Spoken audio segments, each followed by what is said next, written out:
This conference will now be recorded. Okay, hello everybody. So welcome back to an extension of our PPA Q&A question and answer session. We're not joined by the full panel you saw last time, but just to remind you who is here, we have Professor Jason Warren, who's Professor of Neurology at the Dementia Research Centre. Claire Waddington, who is a member of the direct support team, who many of you will have been in contact with, and Professor Seb Crutch, who is a Professor of Cognitive Neuropsychology, also working at the Dementia Research Centre, and who leads Rare Dementia Support. And me as well, who's I'm a researcher who's worked with on primary progressive aphasia for 5 or 6 years now, working at the Dementia Research Centre. So the issue we had was that we had far too many questions to answer in our session, which was really nice. It showed lots of engagement, but we thought we'd try to answer some of those now. We will still upload these to the FAQ section of our website as well. So one of the questions we had, we talked a lot about pain, perception of pain in PPA last time. Someone asked a very specific question about an experience of an itchy throat. So this person's mother has had an itchy throat. She's been to A&E before because she was worried about her throat closing over. She's been assessed for swallowing issues by an SLT, but there's no reason for that physically. But she gets very, very anxious about this and has been to accident and emergency now a number of times. So the question is this kind of fixation common around the throat closing over, and what can be done about that? So Jason, I might come to you first, if that's okay. Yeah, thanks. I mean, it takes different forms, but overall, anxiety about breathing and throat, sense of choking and anxiety about that is quite common in people that have problems with the control of their upper airway or digestive sort of tracts, you know, gullets, the things that keep our food from going down the wrong way, etc. And I think that obviously not knowing any of the individual details here, but people that have problems with motor control of their speech quite often get extension to involve the motor control of you know, swallowing, and unfortunately this becomes a major management issue. And then on top of that, there's sensitivity to the symptom, in the sense that, and people have even shown this in otherwise, you know, healthy people, if you subject someone to the same degree of kind of stress, I mean physical stress of their breathing system, for example, people react to that in very different ways, and probably different diseases modify your reaction to it emotionally, you know, how well you can cope with that.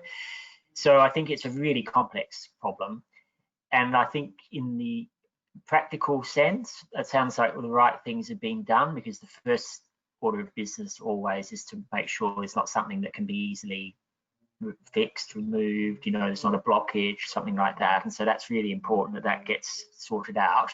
Important to, you know, that the person can get to the GP initially, and that the GP then, if necessary, refers onward and has that all looked at thoroughly. But if that's all been done, then I guess it's appropriate to focus more on the management of the symptom. And what we would normally do in that situation is probably invoke the aid of someone like Anna, a speech and language therapist, or dietitians, or people in that sort of expertise, just to make quite sure that we're kind of, you know, giving a person and their family strategies for managing their swallowing, and also strategies for managing anxiety around the breathing, because it can be a you know, a big issue. Not sure if other people have comments, but that, yeah. Great, no, thank you. I was just going to say, in other languages, I'm not saying this is necessarily the case here, but one of the other reasons, as we talked about in the original meeting, about people sharing and describing these other sensations and experiences they have, is sometimes, not always, but sometimes we pick up patterns. And for example, in one of our other support groups for people with the more visual form of dementia, it's turned out that there are quite a large number of people who have what they would describe as odd sensory experiences.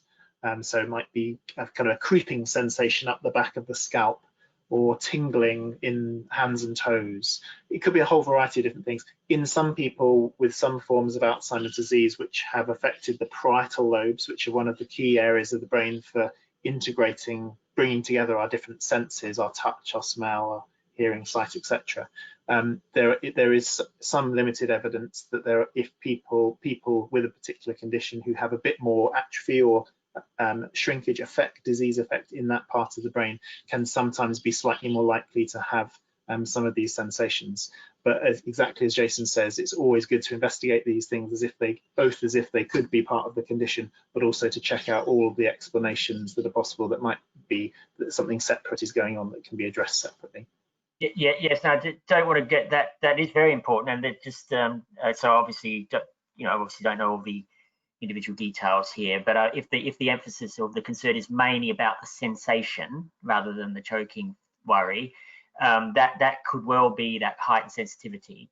And in fact, in progressive aphasias, the area of the brain along the same lines as Seb's discussed, but the insula of the brain is a hub center for your kind of awareness of your own body, and that is affected in probably in all three types at different stages of the illness, but at all three types. So that definitely is another thing that we would take account of, and it may end up having a similar sort of management strategy in terms of allaying anxiety once we know that there's nothing actually amiss. That's great, thank you. So moving on to the next question. This is a question around paid carers. So I am caring for somebody with PPA and I'm looking to have paid carers come in for more support. What questions should I be asking the care agency?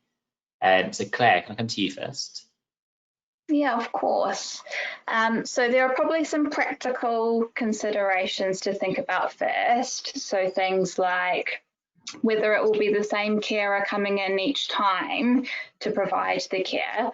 Obviously, at the moment, that might be a little bit more difficult because if the carers are having to self-isolate, for example, if they develop symptoms, then it may be that another carer might be needing to come in.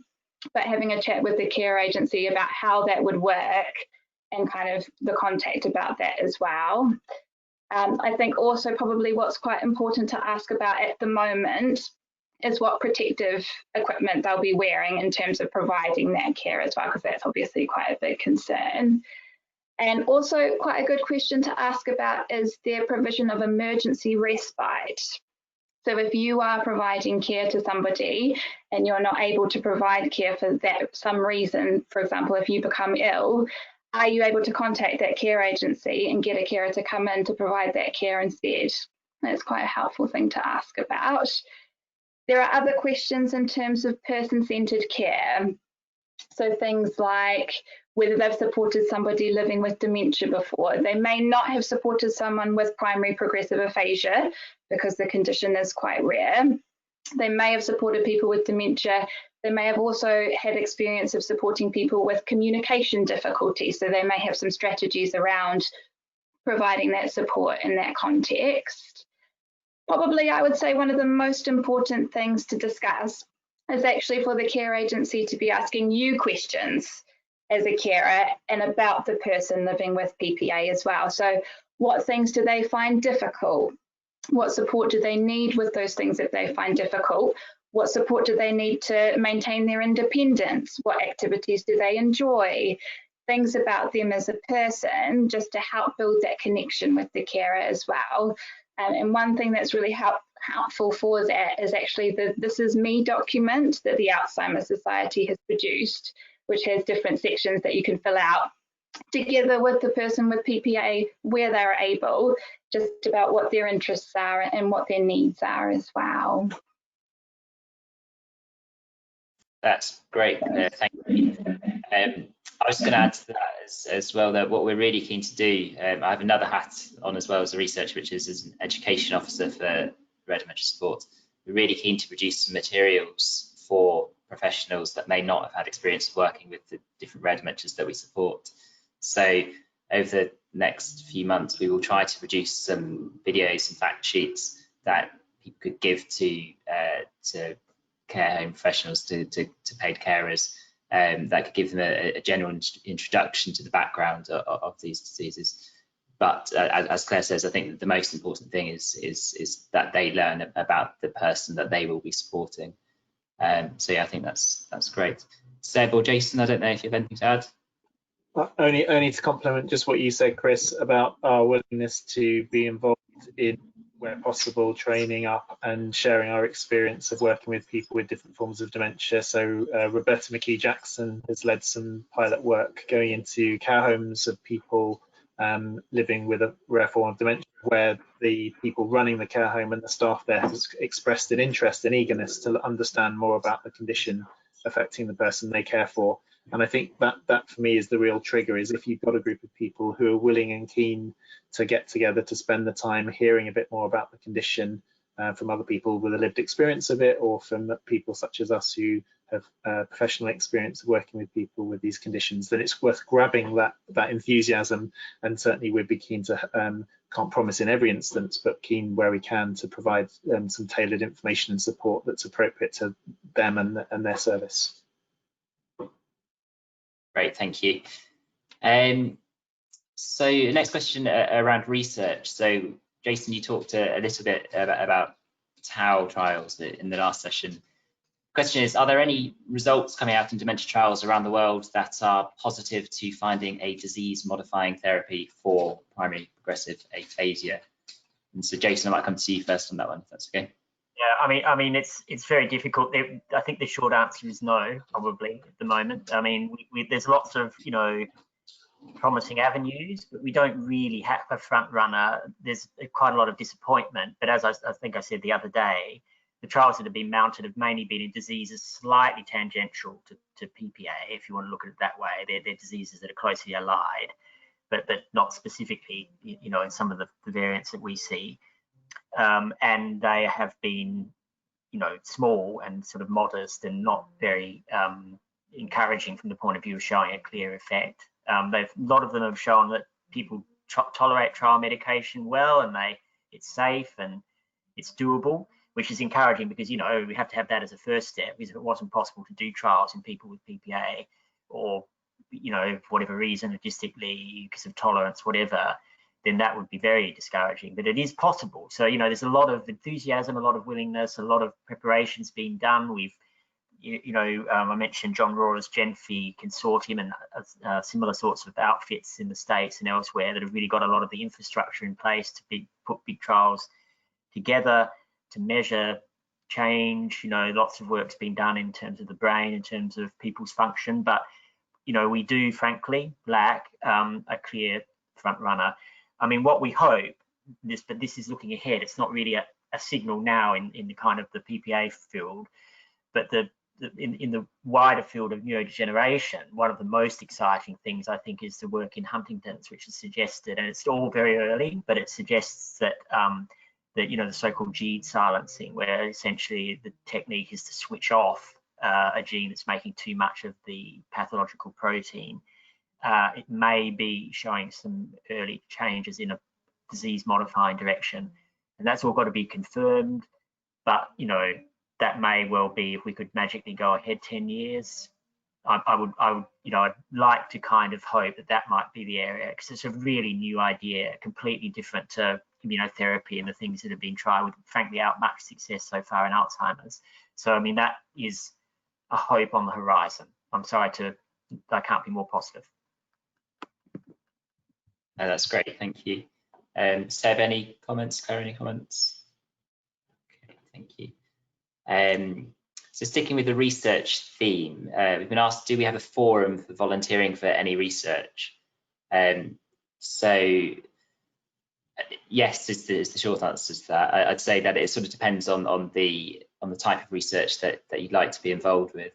But if you were to contact any of us, we'd be happy to discuss that with you and to point you in the right direction. I guess the two major strands would be the work that Seb and Claire are leading on with the RDS impact study. So this is a major study which I'll let you guys talk about rather than me trying to summarize. And then also the observational research that Jason leads with John Rora at the Dementia Research Centre, which involves bringing people into our centre when we can, doing things like having brain scans, giving psychology tasks, conducting hearing assessments, and lots of different things so that we can understand more about the underlying processes that are causing a person's PPA, understand more about what's happening in the brain, and hopefully look towards doing things that might improve things for the person in the future. But Seb, could you say something? Sorry. No, I was just going to jump in on the observational, because it sounds a little bit esoteric, but actually what it's designed to exactly what we were just talking about, which is come up with new markers and new ways of diagnosing the illness and also measuring how it's changing. And this will be vital for when we do have medicines to use. I mean, so we're not offering experimental medicines, but I really wouldn't want anybody to be put off by that. It's vitally important, because unless these are ultra complex diseases, and unless we get much better at kind of how we measure them, how we understand them, we won't be able to use medicines effectively. So, you know, it's incredibly important that people are involved in that work. And Seb's work hardly needs any justification, but I'll hand over to him. Just to say that the support groups, as many of you will know, have been running for many years, but we've never actively done any research to understand the impact they have, what are the active ingredients, and by understanding them more, which is understanding what people need from them at different stages, in particular as their conditions change, as their circumstances change. We want to be able to better support people throughout the whole long journey, not just in the sort of period just after you've received the diagnosis. And of course, that is something which we hope will have implications not just for people living with rarer dementias, but for other forms of dementia too. This kind of critical combination of peer support, being with others in a similar boat and learning from them what works, what doesn't work, and when, and also professional support, and bringing those together, I think, is a model which will become increasingly common in future years across people with a whole variety of different long-term conditions, and particularly for rare conditions like PPA, where you're spread out across the country, and it's highly unlikely that you'll ever be able to go to a very local PPA dedicated group in your town. That's where we need to overcome the extra sort of geographical challenges, and having an expectation and being able to enable people to anticipate the care, the support, the advice they might need is vital. So sorry, I should have just said the practicalities of the RDS impact study. It's primarily a phone-based study, so you get to have a conversation with someone lovely like Claire, taking you through understanding your experiences, what helps, what doesn't, what services you've had access to, and how you and your partner feel about the whole thing, but also some creative and different avenues for understanding your experiences through poetry and drawing and painting and those sorts of things as well. So some kind of classic, typical questionnaire-based research, some talking-based research, and some more creative avenues too. That's perfect, thank you. And so the next question, I promise I didn't plant this myself, but it says, thank you for the update about various research projects, including the one led by Jeremy Johnson. Could you expand on the link between mixing up words and hearing words? So this study was in people with logopenic variant primary progressive aphasia, and what Dr. Johnson found was that some people, but not all, some people with logopenic aphasia have difficulties telling the difference between words that sound very, very similar. So words like life and live, they differ very subtly. This is the first time that has been shown, we think. And what is well established in logopenic aphasia is that people have the same sorts of problems. Some people have the same sorts of problems when they're producing words. And so they might get parts of words mixed up. And the example we used was someone might say aminal instead of animal. So again, that very sort of basic mixing up of very basic parts of words. And we sort of, in that paper, we hypothesized that there might be a link, but it seems to make sense from what we know about how the brain works. It seems to make sense intuitively that the people who are making those problems with speech output might be the same people who are having those problems when it comes to perceiving the difference between words. But we don't know that yet. So that's something that we're very keen to do in the next, well, whenever we can, when we can start doing that research again. Jason, you led that study as well. Do you have any other comments? No, I mean, that's a good summary, Chris. I mean, I think the way to think about it is that kind of have our very simple, almost certainly oversimple idea of the brain is that you've got this kind of storehouse where essentially there's a kind of a code that the brain has for a sound. And what it does is when a sound comes in, it matches the sound to see if it matches that store. And when it has to produce the sound, it goes to store and turns it into a motor command. But there's this idea that there's this sort of thing that sits there. And the idea is that that's what's affected.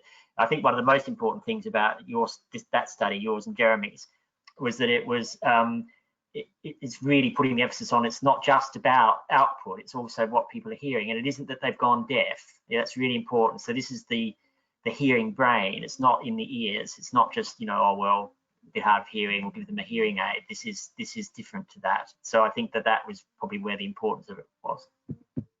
Thanks. Great, thank you. So next, this sort of this person talks about the importance of continuing care, and they said that without the carer support group, they would never have heard of this. It was never mentioned to them by professionals outside of RDS, and that they feel forever indebted to RDS for mentioning it. So this person has just asked that we should mention continuing care to make other people aware of its existence. And Claire, I wonder if you could say something about what it is and how people might access it. Yeah, sure. So continuing care is NHS funded care, and it's for people with a primary health care need. So just because you have a diagnosis of a dementia doesn't mean that you will automatically qualify for this. You need to have a healthcare need, and it needs to be quite severe in order to qualify for it. So it is very, very difficult to get funding for continuing care. That doesn't mean that you shouldn't go through the process of it though. So the process is that a healthcare professional or a number of healthcare professionals or social care professionals will initially go through a checklist to see if you're eligible for the full assessment to be done.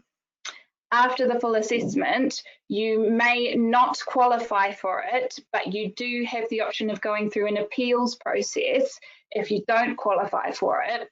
And we've had feedback from a lot of people that actually they end up qualifying after the appeals process. So it is worth it going through that process if you do get initially rejected. So what's important to note is that at the moment, because of COVID-19, continuing healthcare has been in some areas put on hold. So some people are going through the initial checklist, but they are not going on to receive the full assessment. So you need to kind of have a conversation with your local authority about what is happening with that at the moment, because it will differ from area to area. And what's also important is that if you are being discharged from hospital, and if you don't have a care plan in place, you should not be discharged from hospital. So you need to be having a discussion at discharge about what support is going to be in place for you at home if you need that support. So whether it is continuing care, whether it's provided by the local authority, it's really, really important that you have that in place first. That's great, thank you.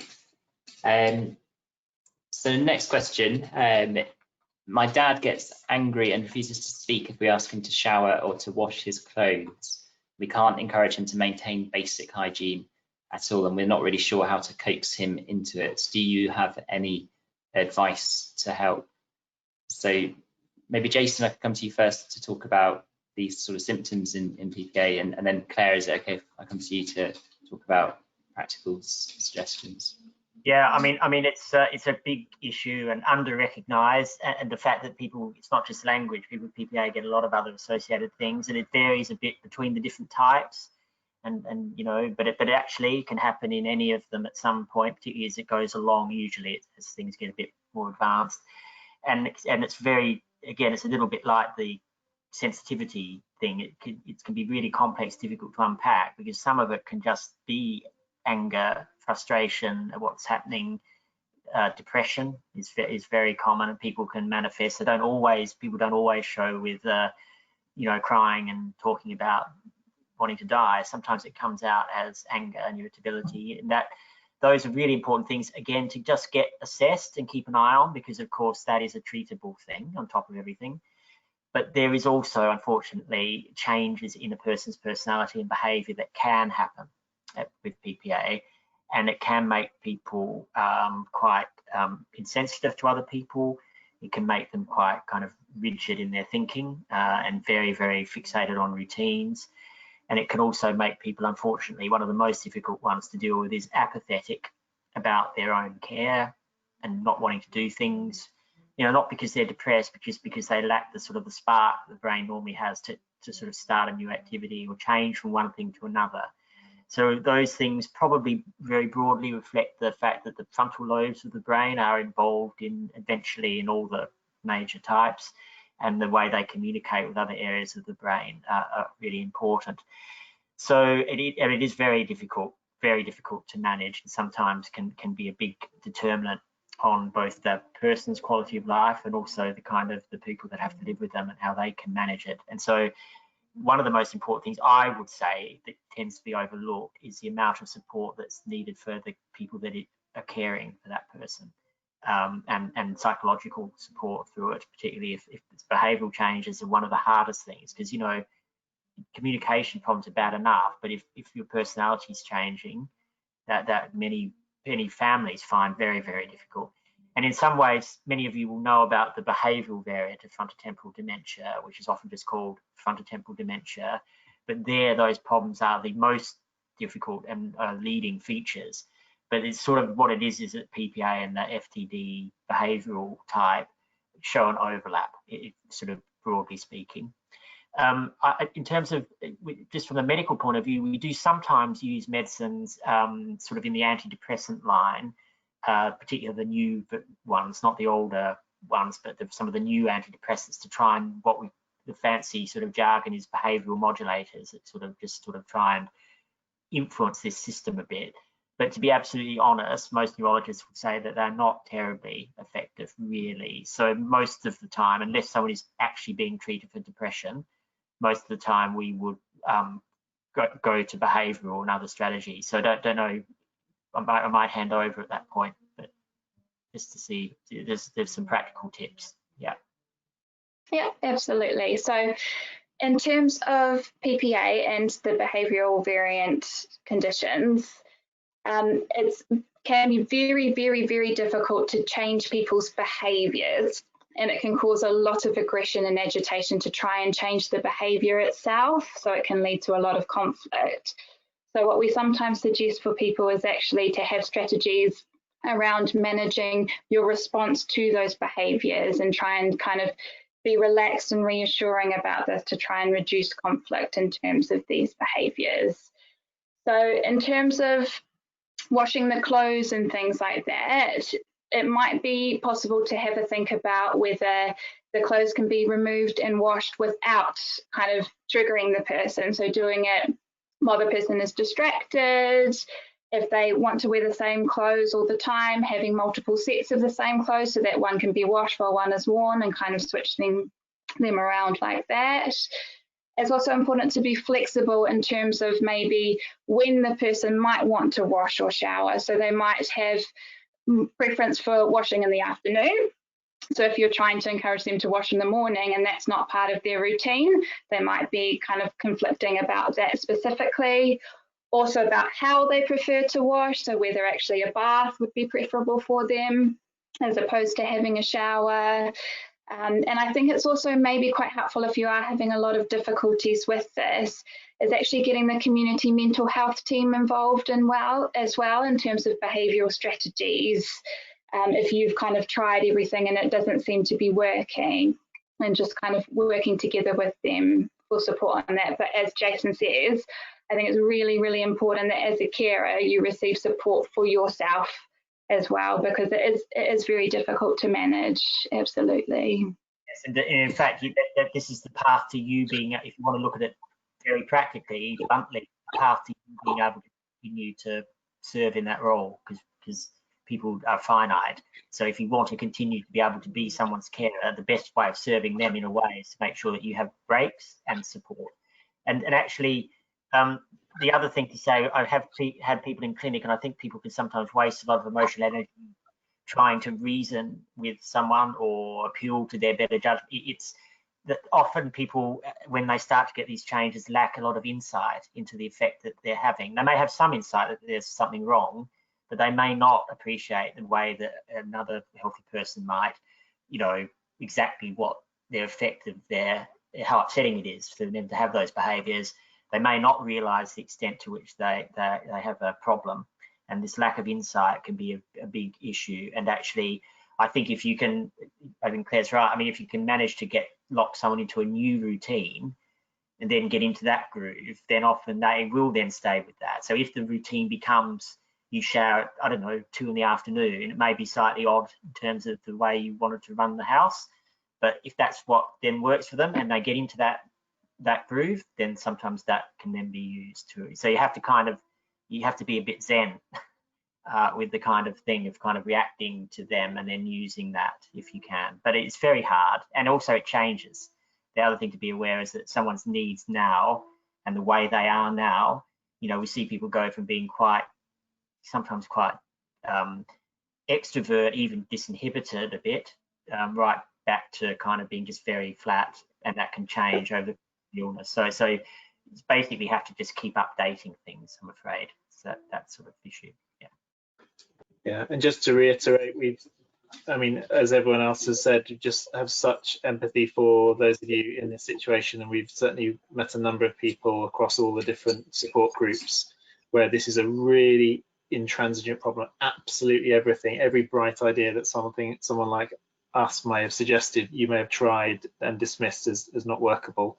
There are some extreme cases in which this becomes a sort of a well-being issue, in the sense that if the infections, if it's such an extreme level, become an issue, then sometimes people are occasionally even sectioned in order to try and address the well-being, usually as part, I mean, that's rare, I don't mean to scaremonger, and it's usually part of a sort of broader pattern of care needs. But also people are just driven to alter their tolerances of what's manageable, and there's a big difference between someone who's so dirty that they're causing their own ill health, as opposed to someone who just doesn't smell as we would want them to smell, or they would have wanted to smell or be clean.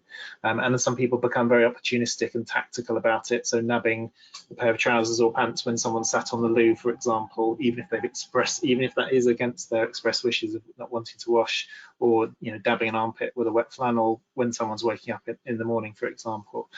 So there is no ideal, and we're not proposing that any of the things we've suggested may necessarily be applicable to your situation, but we really feel for you. It's a really tough one. Great, well, thank you all for that. Next question, we've got a few left, but we'll get there. Next question around logopenic aphasia. So in the last meeting, we talked about semantic dementia and symptoms and sort of the likely progression of symptoms in semantic dementia. And this person's asked the same question about logopenic aphasia. So Jason, perhaps you could talk to that one first of all.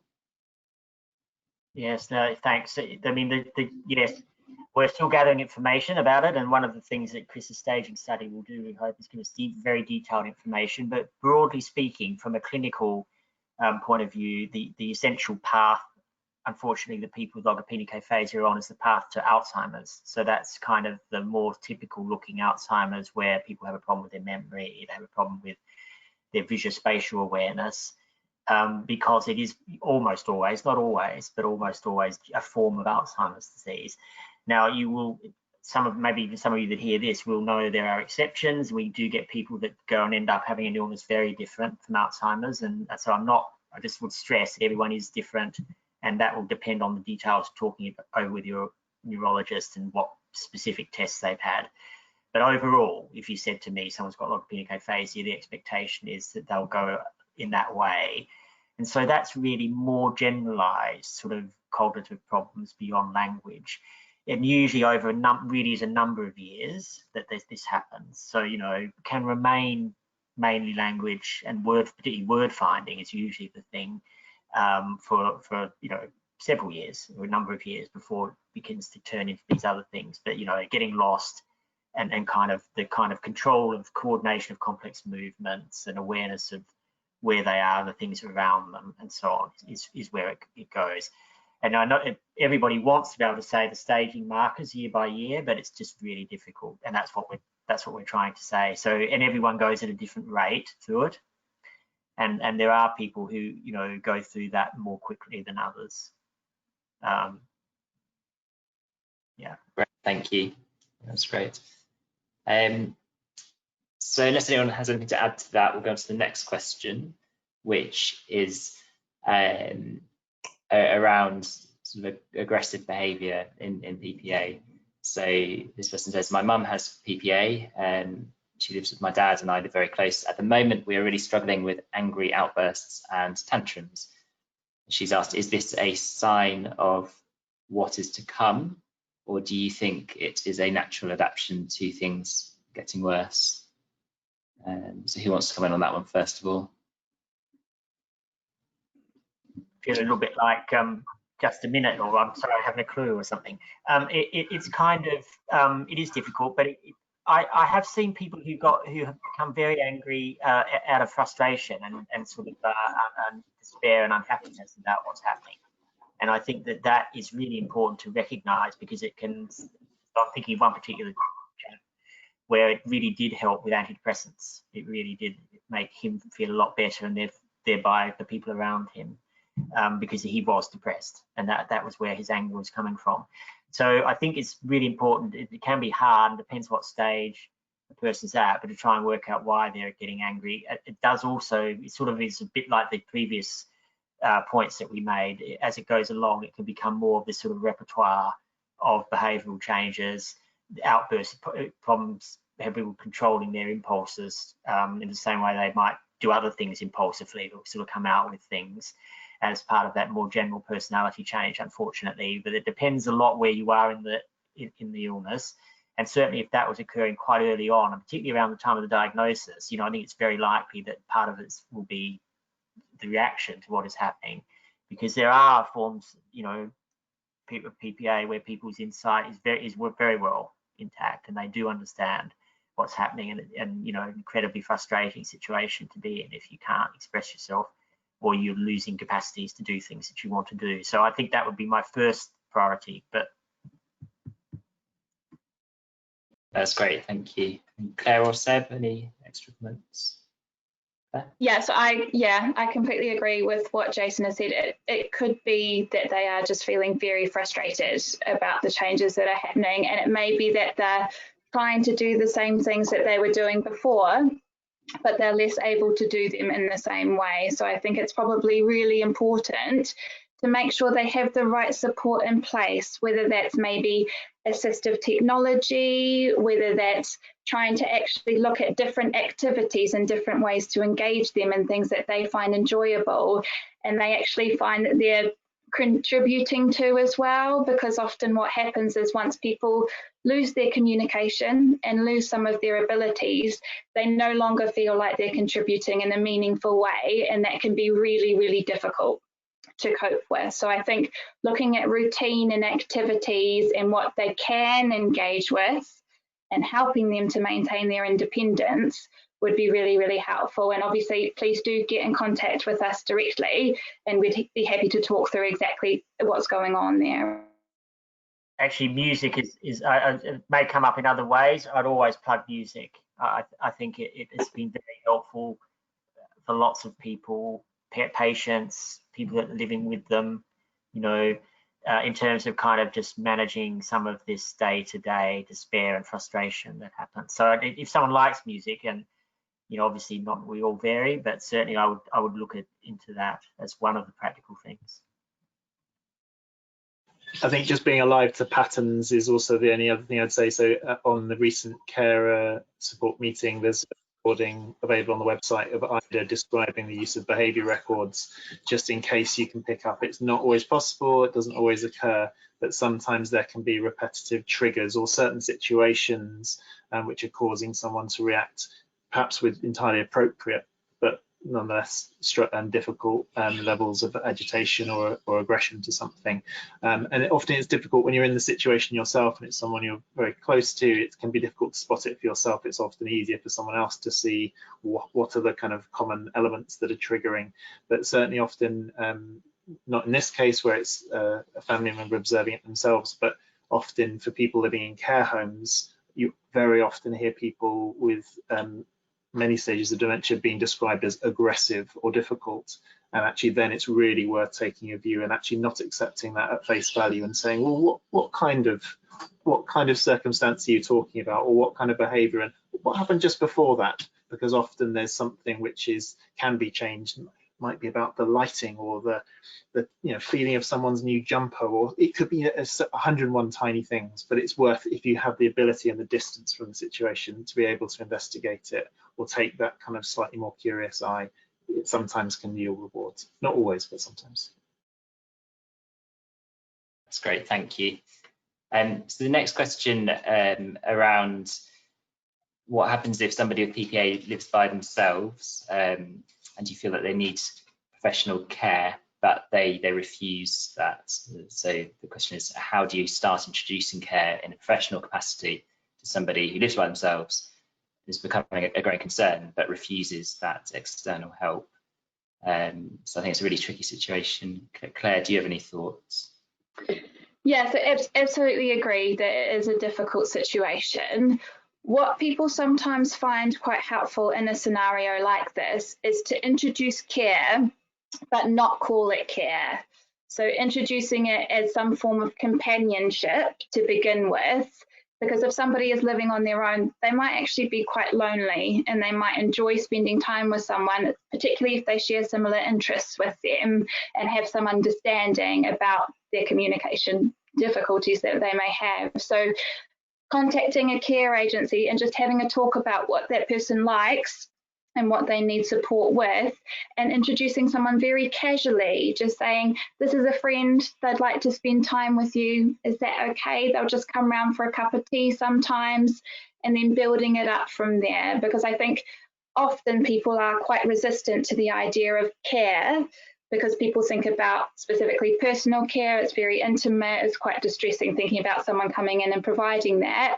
But if they have trust and if they have a relationship with that carer, it can be a lot easier. Yeah, it is very, very difficult in that situation. And in fact, in full stop, if you lack a supporter, it's an absolute godsend. And many people will be in this situation to have someone who cares for you and lives with you. And because if you don't, a lot of people, as they start to live with dementia, are having to cope with that isolation and that lack of supporters. But actually, one of the things from a sort of more medical lens is it's important to people in that situation, of course, are potentially vulnerable, but then I think it's quite to get some estimate of their capacity to make their own decisions safely, because it absolutely is not the case just because you have a diagnosis of form of dementia you lose capacity, but the capacity is very complex and people lose it at different stages and they lose it for different things. And sometimes, they're able to indicate quite reliably and sensibly what they might want to do in one area of their life, but they won't be able to do that in another. And they always have to just have in the back of your mind that sometimes people just, if they're losing insight, may actually be losing capacity, in which case they sometimes need another agency to take control of that. That would not be many people, even many people in this situation, but it's very important that they do have an advocate looking out for them. And actually, if they do have capacity and they want to live by themselves, I'd say even sometimes it's just very useful if social services or GP surgery know about them and what's going on, even if they're keeping a very light touch and just maybe calling in or something, but not necessarily even going to the house. But I think it's very important because, and if something changes, you want to try and avert a crisis from happening. Yes, thank you. Okay, so last couple of questions. We've got about 10 minutes of time left before I know we need to shoot off. So the next question is around walking and how walking might be affected in PPA. So this person says that him and his wife used to have completed 200 of the Wainwright Fells, which sounds very serious walking. They'd like to complete more, but this person's wife now only wants to walk very short distances, presumably due to PPA. So, Jason, again, I might come to you first to just talk about movements and walking in PPA, if that's okay. Just for the audience, Dr. Hardy's a young man and he won't have heard of Wainwright's books, but I have a couple of them, and they're lovely lakeland walks for people of a certain age and era, and I know what you're talking about. Actually, Seb is really the expert on walking, but I might ask his thoughts as well. But yeah, walking is unfortunately a complex motor skill that we all just take normally completely for granted. And walking starts to be affected sometimes usually as part of a more a sort of set of symptoms that look a little bit like Parkinson's disease. Now, I've got to be very careful because Parkinson's is its own thing, much more common than PPA. But that's the kind of the typical Parkinson's. You know, you hear someone's got Parkinson's disease, that's what they're talking about usually, with a shake and a problem with balance and so on, stiffness. But the shaking, stiffness, balance problems, because of the same area of the brain being affected in the basal ganglia, as neurologists call it, that can be affected in PPA usually after the language has gone, by definition, because that's why it's called PPA. But sometimes that's a kind of an atypical form of Parkinson's, and actually those problems then become much more around the physical neurological limitations about the use of an arm or a leg and walking, because it's such a complex motor skill. It is unfortunately, again, I know it's sort of saying a lot today that this is a really difficult thing to treat, but it is difficult. It tends not to respond very well to trials of Parkinson's treatment, although many neurologists will try that, just because, you know, there's relatively little to lose. Be a little bit careful with the use of Parkinson's drugs because they can have some side effects, like every drug, but it is sometimes given to see, because occasionally people will benefit meaningfully, but often it's a very difficult symptom to treat. And so the management of it is much more around things like safety, looking at the environment, ideally having an occupational therapist or a physio who can really comment in detail in an expert way about kind of strategies to use to keep people safe, prevent them from falling, and keep them as mobile as possible, and sort of assessing them with that sort of point of view. Seb, I don't know if you've got any comments from your sort of work with people with walking and mobility more generally. Yeah, I guess to complement what you said, I think obviously walking can be difficult for a whole variety of reasons. So just to take a couple, it could be in terms of general energy levels. It's very difficult for someone like me who doesn't live with one of these conditions to anticipate quite the sheer level of extra effort and energy expenditure that goes on everyday thinking and talking and seeing and decision making. And so general energy levels definitely can decline. And I suppose responses there include trying to adapt the activity. So if there's still an interest in walking, but not quite the same stamina that it was before, then maybe for going for walks where walking isn't the sole purpose, but where there are, you know, stopping points or bird hides or something that you can do to give, which is still a meaningful activity, but gives the person a physical break from the effort of that. But also walking can be difficult for a whole variety of other reasons. There's the motor elements that Jason's talked about, and balance difficulty, which can be very subtly distorted in a variety of different dementias, and also the visual aspects of it. Sometimes people on big walks become, if the visual processing is beginning to not be a major problem, but be slightly less reliable than it was, then things like judging the texture, or particularly over rough ground, or going over styles, can just knock one's confidence a little bit, so that everything's just a bit harder, a little bit more effortful, sometimes even a little bit more scary. So sometimes adapting the surface or the context of the walk to, you know, smooth bridleways rather than big Lakeland Fell walks might be the kind of thing which means you can continue with the activity you both love, but in a slightly adaptive way that copes or is melded around the difficulties a little bit more. That's great, thank you. So we're very nearly out of time. There's a very specific question I'll direct to you, Claire, if that's okay, about Beacon for support with CHC. So perhaps you could say something about that.